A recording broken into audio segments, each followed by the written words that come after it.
After my father's funeral, I went to my brother's place for dinner.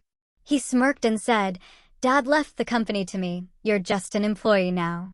Then he waved a new contract right in my face. I just smiled and said, "Interesting," while hiding my grin because before the funeral, Dad and I had already signed something he never expected. I thought I knew my brother, my own flesh and blood. But the day our father died, Nathan didn't just inherit a company. He unleashed a venomous betrayal that would nearly destroy me and, unknowingly, set the stage for his own spectacular downfall. Look, my name's Lucas, I'm 32, and for most of my life, my family situation? I just shrug and call it complicated. Not great, not terrible, just complex. My dad, Richard, was a force of nature. He built his company from nothing, one of those old-school entrepreneurs who worked himself ragged and never let us forget it. He loved that business, but deep down, I knew he loved his kids, me and my older brother, Nathan. The thing was, Dad never treated us equally. Nathan was the golden child, always basking in the spotlight. I was the guy holding the light, standing behind the curtain. That dynamic shaped everything. At school, Dad would trumpet Nathan's achievements, while my own, usually quieter and more behind the scenes, got a quick, dismissive nod. Nathan got the car at 16, the lavish graduation gifts, all the praise at family dinners. I wasn't ignored, but when you're constantly beside someone being showered with applause, it's impossible not to feel like an afterthought. Still, I didn't resent Dad as much as I probably should have. I understood why. Nathan was loud, confident, a natural showman. Everyone saw him as the obvious heir to the family business. Me? I preferred to put my head down and actually do the work. I was the detail guy, the fixer, the one who ensured Nathan's big, flashy promises could actually be delivered. Maybe I wasn't the star, but I was part of the engine. And for a long time, I thought that was enough. Then Dad passed away. It wasn't sudden. We'd known his health was failing for months. But even when you expect it, nothing prepares you for that finality. The funeral was brutal. Seeing the man who built so much, this towering figure in my life, lowered into the ground, it left me hollow. I actually thought grief would bring me and Nathan closer. That maybe, just maybe, we could finally drop the roles we'd been forced into since childhood. For a brief moment, when we hugged at the gravesite, I thought I saw a glimpse of that brotherly bond I'd always longed for. But then came dinner at Nathan's house, the night after the funeral. His wife, always perfectly put together, greeted me with that tight smile she reserved for when she wanted me to know I wasn't entirely welcome. The table was set like a magazine spread, sparkling wine glasses, perfectly aligned silverware, but the atmosphere? Stiff, cold, like everyone was holding their breath. Halfway through the meal, Nathan leaned back in his chair, swirling his wine glass like he already owned an empire. Then he looked at me with this smug grin and said, "So, I guess it's official now. Dad left the company to me." He let the words hang there, heavy, like a gavel striking. I just blinked. "What do you mean?"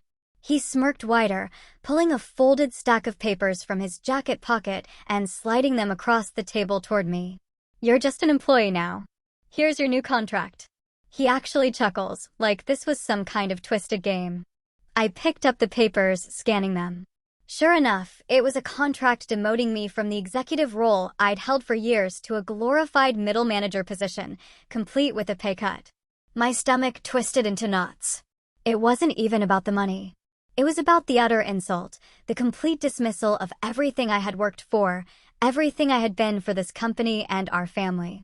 Nathan leaned forward, eyes glittering with triumph. "It's nothing personal, little brother, just business. Dad always said I was the one meant to lead, and now it's finally in writing." He tapped the contract with his finger like it was a trophy. I looked up at him, forcing my expression into neutrality. "Interesting," I said softly, folding the papers neatly. Then I let a slow grin spread across my face. Because here's the thing Nathan didn't know. Before the funeral, just days before Dad passed, he and I had signed something. Something my brother had never even seen coming. And sitting at that dinner table, watching Nathan bask in his own arrogance, I knew one thing for certain. The game had only just begun. And that's when the real story started. I didn't react that night the way Nathan probably expected. If anything, my calmness seemed to irritate him more than if I'd exploded. He kept watching me across the table, waiting for me to crack, waiting for the little brother he could gloat over. Instead, I just nodded, thanked his wife for dinner, and left quietly. But inside, something was simmering. The days after the funeral were a blur. Grief still hung over me, but it was quickly overshadowed by something else, the unsettling speed with which Nathan moved to consolidate power. He didn't wait for the dust to settle. He dove headfirst into reshaping the company, making unilateral decisions, making sure everyone knew he was the boss now. I found out about his first major move, not from him, but from an email blast to the entire company. Subject line, "A new era begins." I opened it with dread.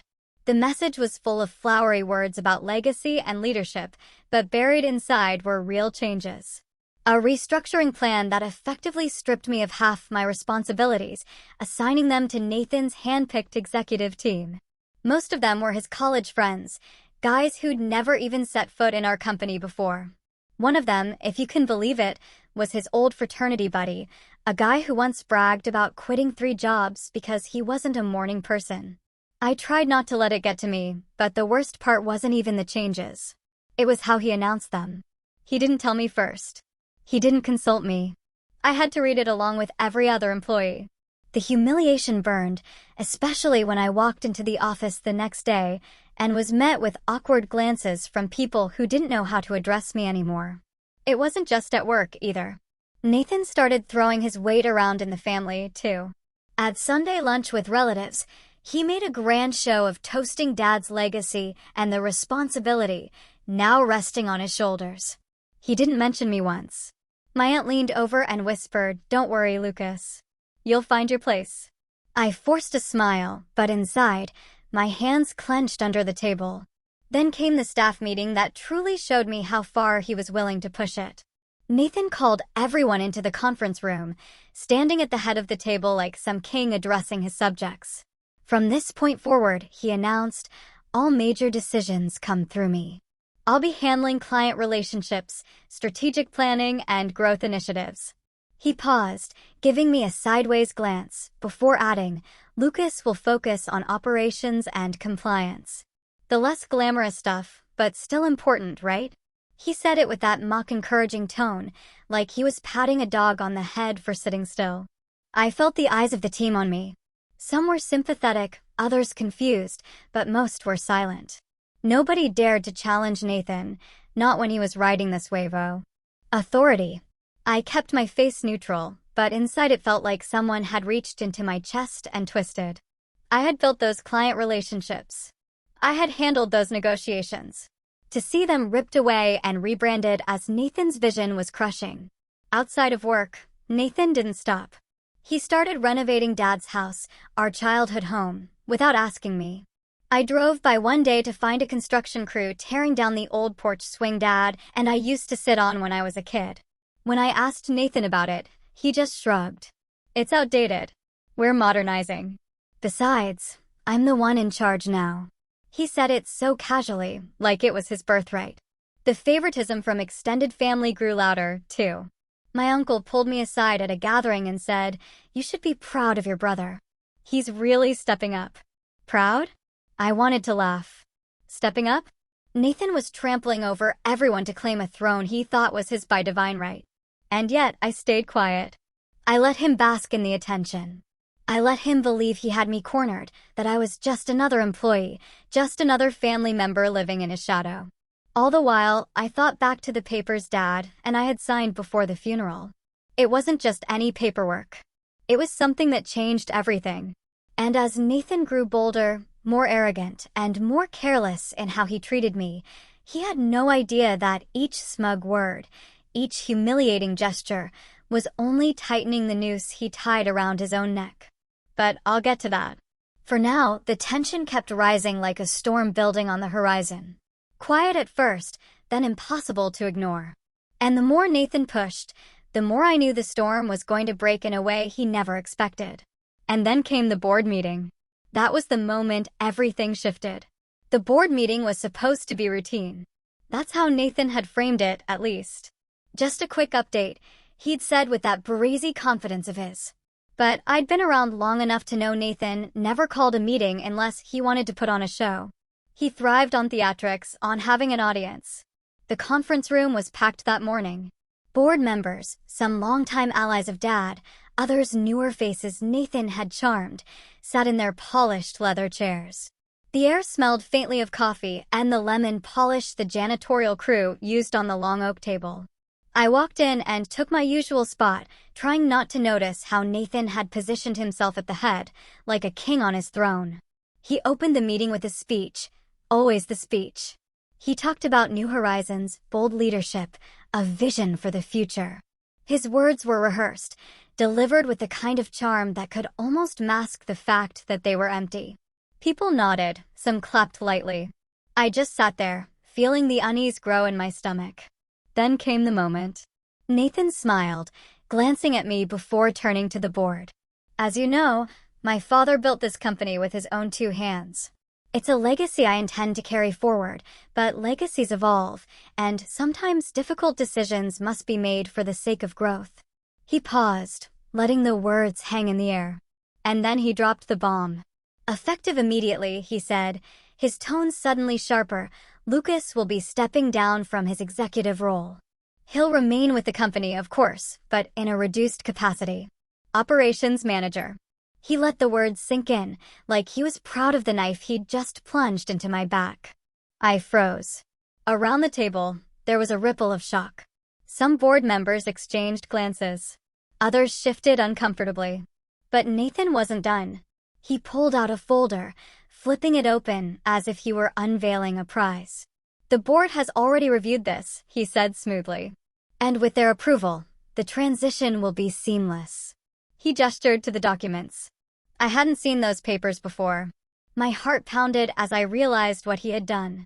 Somehow, he had gotten the board, at least some of them, on his side without ever telling me. He had gone behind my back, painting me as a liability, and now he was presenting it as if it were a fait accompli. I felt heat rise in my face. You blindsided me, I said, my voice low but firm. We were supposed to make decisions like this together. Nathan gave me that smile, the one he'd perfected since we were kids. The smile that said, I win, you lose. Don't take it personally, little brother. It's just business. You've always been good with the details, but leadership, he shrugged. Leadership requires a bigger vision. And frankly, Dad always said I had that, not you. The betrayal hit me like a physical punch to the chest. This wasn't just a demotion. This was a raising. Years of hard work, loyalty to Dad, sacrifices I had made for the company, all brushed aside with a flick of Nathan's pen and a rehearsed speech.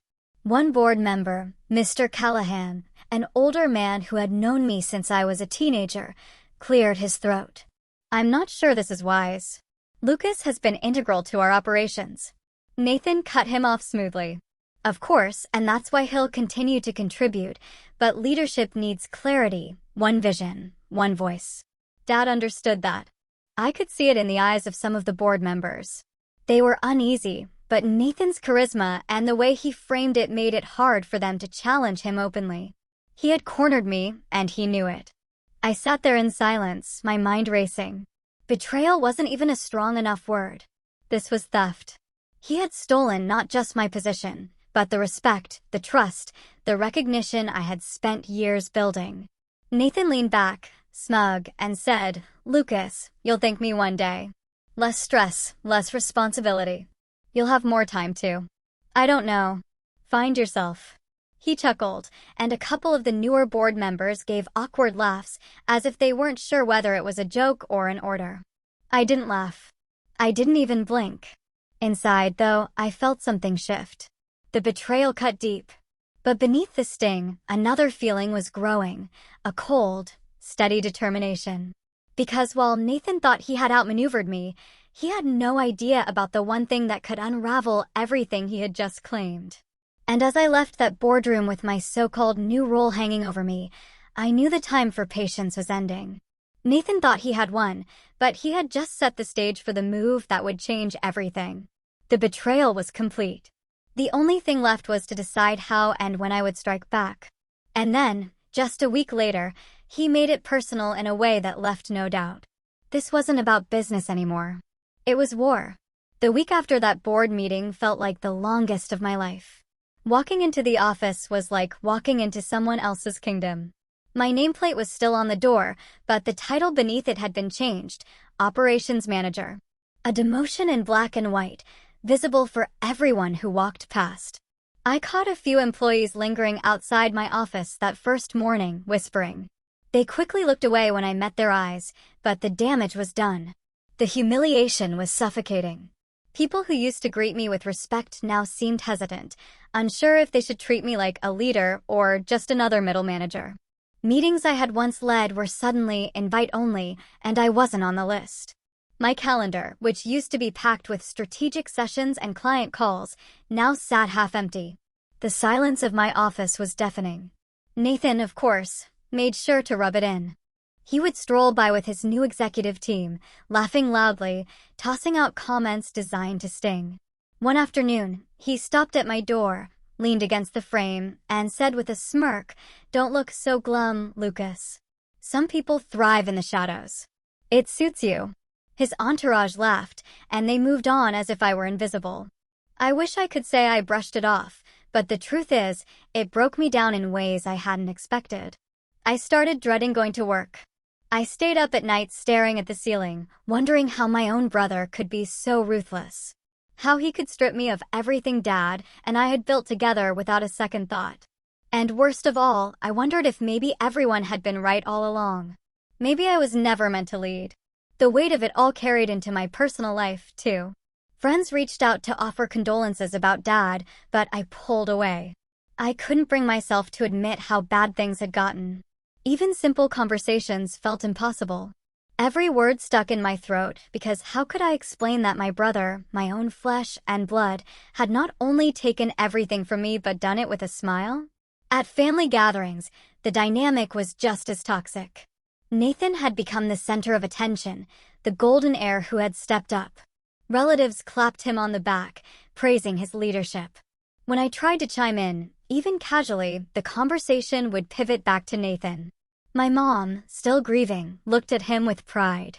She barely noticed me sitting in the corner, quietly pushing food around my plate. The lowest point came one Thursday evening. I stayed late at the office, mostly to avoid going home to an empty apartment. As I walked through the quiet halls, I saw the conference room lights on. Inside, Nathan was meeting with his executives. I stopped at the glass window unseen and listened. "Lucas just doesn't have what it takes," Nathan was saying. "He's good at the grunt work, but leadership? No." Dad knew that, and now the board knows it too. Honestly, keeping him around is charity at this point. Laughter rippled through the room. I felt my throat tighten. Charity. That's what he thought of me. Not a partner, not a brother, just dead weight he was gracious enough to keep around. I went home that night and sat in the dark, staring at my phone. I thought about calling him, screaming at him, demanding he stop dragging my name through the mud. But what good would that do? Nathan thrived on conflict.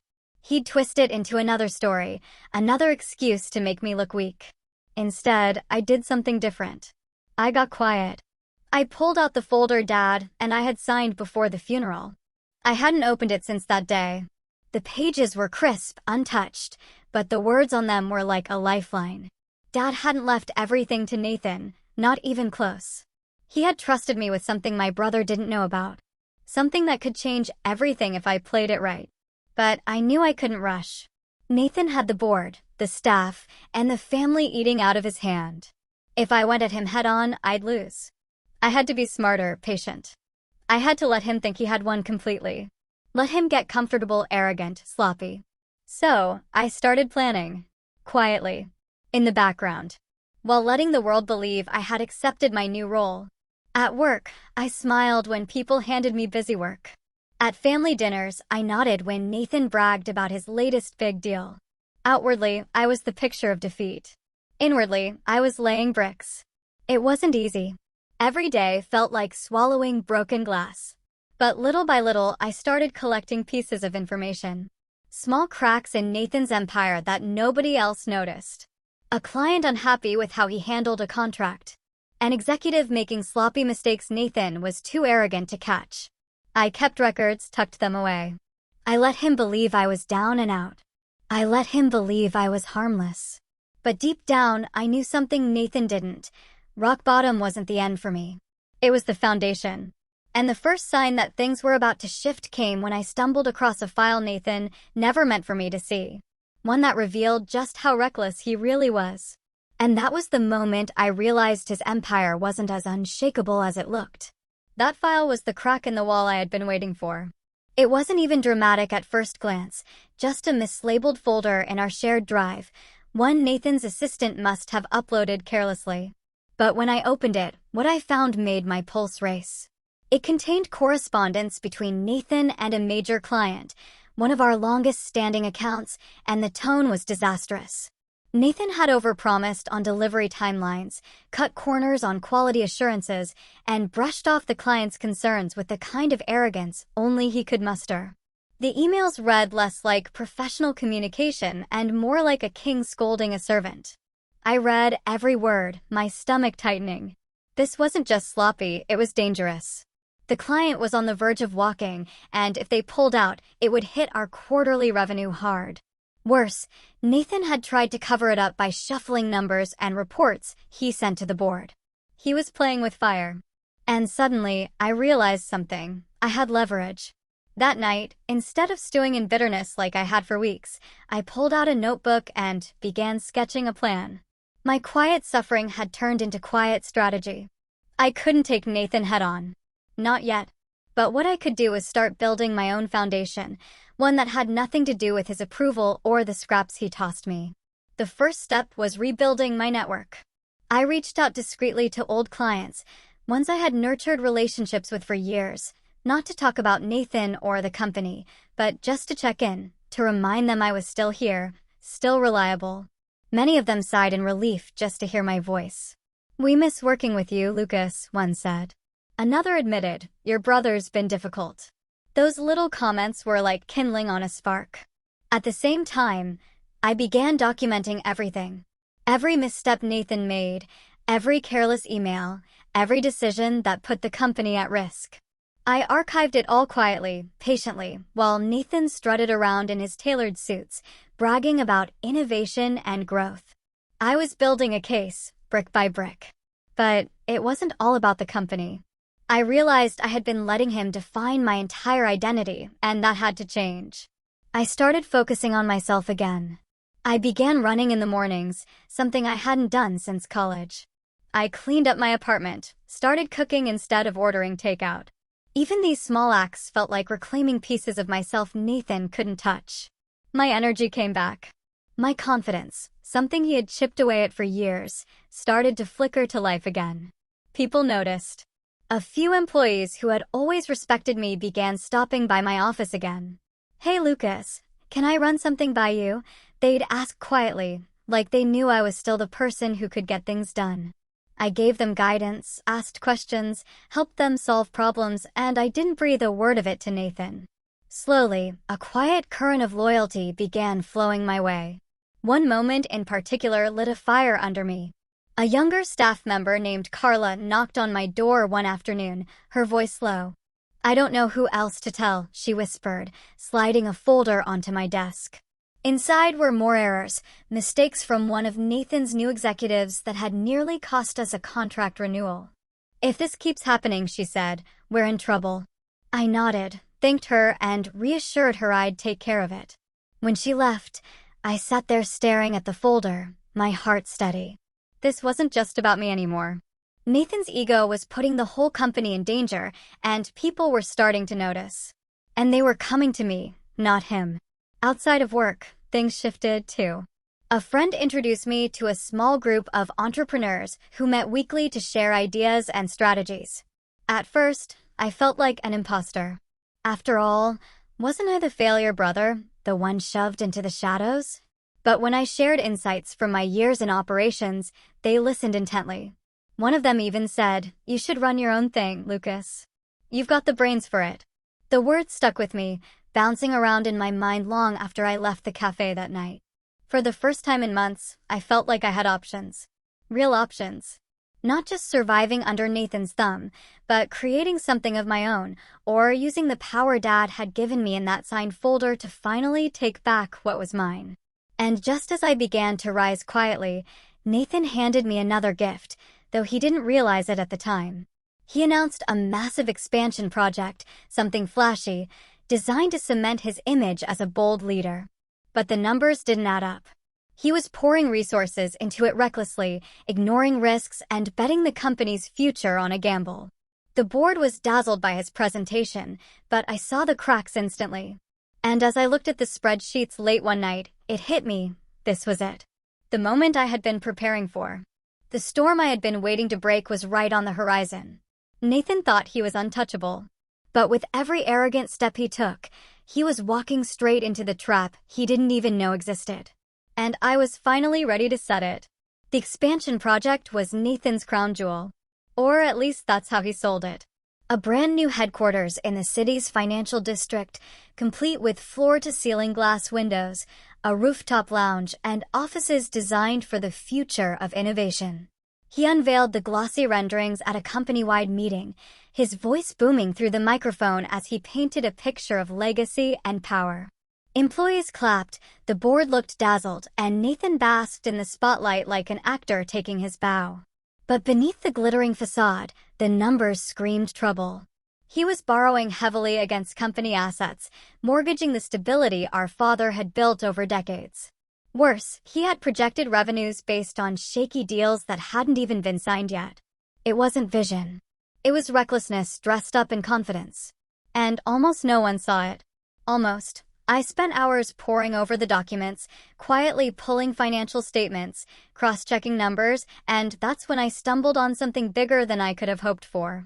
Nathan hadn't just miscalculated, he had falsified. He had adjusted figures in quarterly reports to make the company look more profitable than it actually was. On paper, it looked like we were thriving.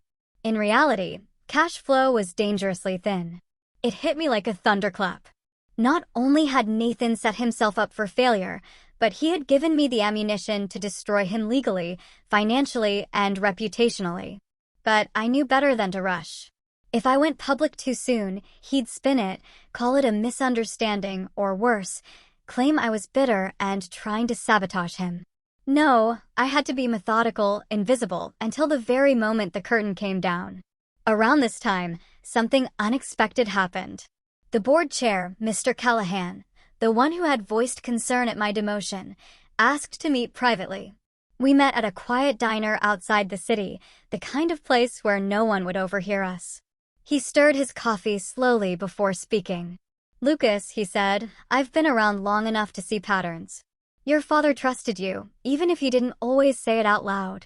Your brother," he sighed, "he's reckless. The board is starting to notice cracks. If you've got something we need to see, now's the time to prepare it." His words confirmed what I already felt. The tide was shifting. Nathan's arrogance was beginning to wear thin, and people were looking for an anchor. That anchor could be me, if I played it right. I walked out of that diner with a strange calm settling over me. For months, I had felt powerless, stripped of dignity, watching Nathan dismantle everything I cared about. But now I had something my brother couldn't touch. Foresight. While he chased glory, I was gathering evidence, allies, and patience. I doubled down. I began working late nights, not on the tasks Nathan dumped on me, but on building a meticulous dossier. Every inflated number, every misleading report, every reckless promise, documented, organized, airtight. I even had testimonies from employees quietly slipping me information, people too afraid to speak out, but desperate for someone to stop the chaos. At the same time, I started laying the groundwork for my own future, the entrepreneurs I had been meeting with each week. I invested more of my time there, helping them refine strategies, connecting them with resources, and slowly, I built a reputation outside the company as someone reliable, sharp, and steady. For the first time in my life, I wasn't just Richard's son or Nathan's brother. I was Lucas. And then came the moment that sealed it. I revisited the folder Dad and I had signed together before the funeral. My father had anticipated this. The document wasn't just sentimental. It was legally binding. It granted me joint controlling interest in the company, equal to Nathan's. He had never intended for one of us to dominate the other. He wanted balance. But Nathan had kept it hidden from the board, spinning his narrative that he was the sole heir. When I read those words again, my chest tightened. All this time, Nathan had been playing king, but legally, I was sitting on half the throne. He didn't even know it. The pieces were falling into place. The board was wavering. Employees were whispering. Clients were restless. And I held a document that could upend everything Nathan thought he had secured. The setup was almost complete. All that remained was timing. Waiting for the perfect moment when Nathan's own arrogance would leave him most exposed. And that moment was coming faster than even I had predicted, because Nathan had just announced a lavish, groundbreaking ceremony for the new headquarters, an event he invited the press, the board, and all our biggest clients to attend. He wanted to show the world he was untouchable, and I knew that was where I'd take him down. The day of the groundbreaking ceremony was warm and bright, the kind of weather publicists pray for. Nathan had spared no expense. A massive white tent was set up at the construction site, lined with velvet ropes and champagne tables. Cameras were already rolling as suited board members mingled with clients, their shoes crunching against gravel. There was a stage at the front with a gleaming podium and a row of golden shovels stuck upright in the dirt like trophies waiting to be claimed. I arrived quietly, dressed simply in a dark suit. No entourage, no flash. Most people barely noticed me at first. After all, Nathan was the star of the day. He stood at the center of everything, his tailored suit catching the light, shaking hands and flashing that politician's smile. "Our future begins here," he boomed to anyone who would listen. I stood off to the side, watching, calm, detached.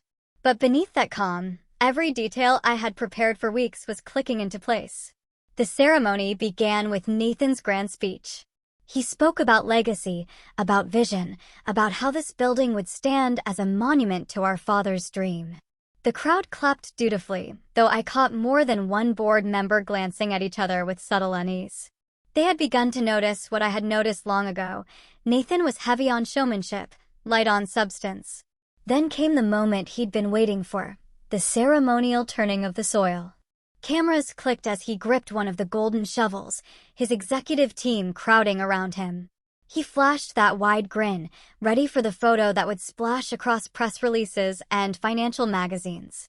That's when I stepped forward. "Before we proceed," I said, my voice carrying through the microphone I had arranged with the event staff beforehand, "I think it's important we clear up a matter of transparency." The crowd stilled. Heads turned. Nathan froze, shovel in hand, his smile faltering as he saw me standing at the podium. I laid a folder on the surface, my voice steady, deliberate. Our father's company was built on honesty and hard work. He valued truth above all else, which is why it's troubling that recent reports submitted to this board, our clients, and even our employees contain inaccuracies. A murmur rippled through the crowd. Cameras swiveled toward me. I opened the folder and began reading. Not my words, but Nathan's own emails, his doctored reports, his reckless promises to clients. Each word was evidence. Each sentence a nail in the coffin he had built himself. I projected the documents onto the screen behind me, their damning contents blown up for everyone to see. Numbers altered, revenues exaggerated, contracts mishandled. Nathan tried to interrupt, stepping forward, face flushed. "This is slander," he barked. "You don't know what you're talking about, Lucas. Sit down." I didn't flinch. On the contrary, I replied, pulling out the final document, the one Dad and I had signed. Our father knew leadership required balance. He entrusted this company not to one son, but to both of us jointly. Nathan chose to hide this from the board. Gasps filled the tent. The board members leaned forward, eyes locked on the paper I held. The seal, the signatures, the date. Unmistakable. Nathan's face went pale. For once, he had no smooth words, no rehearsed lines, just silence. I let the moment hang, then said quietly but firmly, "This company deserves honesty. It deserves stability, and it deserves better than reckless gambles dressed up as vision. The board chair, Mr. Callahan, rose slowly from his seat. "I think," he said, his voice cutting through the stunned murmurs, "we've seen enough." The cameras flashed wildly as Nathan stood there, shovel limp in his hand, the golden symbol of his triumph now useless. Around him, whispers turned into open discussions. Clients muttered, shaking their heads. Executives who once laughed at his jokes avoided his eyes. For the first time, Nathan wasn't the center of the spotlight. He was trapped in it. And as I closed the folder and stepped away from the podium, calm and unshaken, I caught his gaze. His eyes burned with disbelief, with rage, with the realization that everything he thought was his had just slipped through his fingers. The revenge wasn't loud or messy. It was quiet, precise, devastating. Exactly how it needed to be. But the fallout, that was only just beginning. The hours and days after the ceremony unfolded like watching a tower collapse in slow motion. Once the first crack appeared, there was no stopping the rest. The press wasted no time. By the next morning, headlines blared with phrases like financial mismanagement and company air under fire. Nathan's carefully polished image, the one he had built with tailored suits and rehearsed speeches, was shredded overnight. Clients began calling the board directly, demanding answers. Some even threatening to pull their contracts entirely. The emails I had exposed were circulating online within hours, picked apart by analysts who all came to the same conclusion. Nathan wasn't just reckless, he was a liability. The board convened an emergency meeting that week. Nathan stormed in, his face blotched red, his voice rising as he blamed me, the employees, the press, anyone but himself. But the evidence was irrefutable. For every accusation he hurled, I had a quiet, documented response. When the chair finally called for a vote, the outcome wasn't even close. Effective immediately, Nathan was removed as CEO. The fury in his eyes when the verdict was announced was something I'll never forget. He slammed his fist against the table, shouting about betrayal, about how Dad would have wanted him in charge. But no one was listening anymore. The golden boy had fallen, and the room that once echoed with his voice now hummed with relief that he was gone. For me, the fallout was different. The board turned to me, not as a backup plan, but as the steady hand they desperately needed. I didn't gloat, didn't raise my voice. I simply accepted quietly and set about doing what I'd always done best, rebuilding, stabilizing, fixing what Nathan had broken.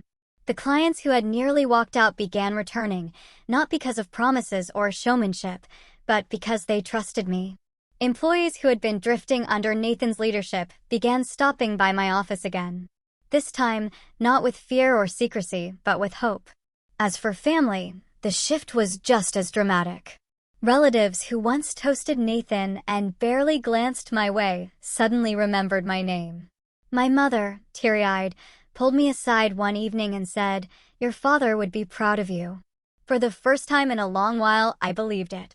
Nathan, on the other hand, disappeared from the spotlight. Rumors swirled, failed ventures, debts piling up, friends distancing themselves. His wife left quietly a few months later, unable to endure the unraveling any longer. He called me once, late at night, his voice cold and bitter. "You think you've won?" he spat. "This isn't over." But it was. Because victory wasn't about crushing him. It was about restoring what mattered. About honoring Dad's legacy, not with flashy gambles, but with the quiet strength he had instilled in me all along. Months later, I stood in my father's old office, the same one Nathan had once claimed as his throne. The shelves still smelled faintly of leather and tobacco, the desk polished smooth by years of use. I placed the signed document Dad and I had prepared into the drawer, locking it away, not as a weapon anymore, but as a reminder. I sat back in the chair, sunlight streaming through the window. And for the first time in years, I didn't feel like the forgotten son or the shadow in someone else's story. I felt like myself. And as I looked out over the company my father built, now in my hands, I whispered the only words that felt right. "It's safe now, Dad."